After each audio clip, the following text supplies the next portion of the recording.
was sitting in the lobby waiting for my appointment. I looked around at the other folks waiting for help, and Eric, they looked like me. They looked like my neighbors. They looked like people in my family. They looked like folks standing at the bus stop in my neighborhood.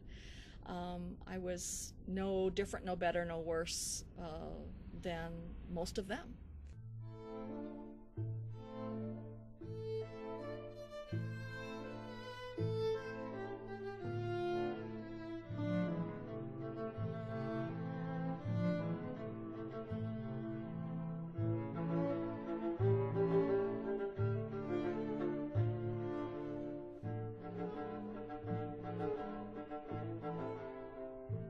Most of our clients at the food shelf do not qualify for food stamps. They're not poor enough.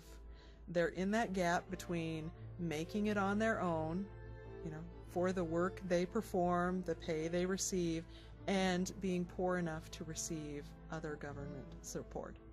I lost my job with book publishing. I come from sales and marketing, and I have a real healthy, interesting career in that field.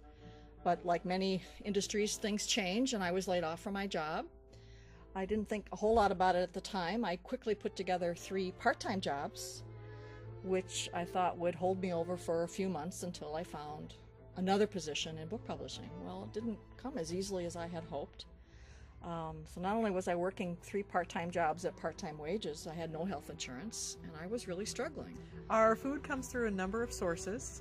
We distribute on average 1 million pounds of food per year through our 3 food shelf sites. 25% of that is directly through in-kind donations. Say an elementary school holds a food drive for us, or you go to church on Sunday and there's that collection basket for Keystone Community Services. That falls into the 25%. The majority of the remaining 75% comes through corporate donors and food banks. We have 2 food banks we work with in the local area, Second Harvest Heartland and the Emergency Food Shelf Network. Each of our sites is set up on what we call a client choice format, where you come into the food shelf and you're making your own selections. There are some limits on those items that we just don't get enough of, but otherwise you are a shopper shopping for your family. I didn't come here just once. I came here on and off, Eric, almost for 2 years. I really needed some long-term help. And what that did for me was give me some breathing space.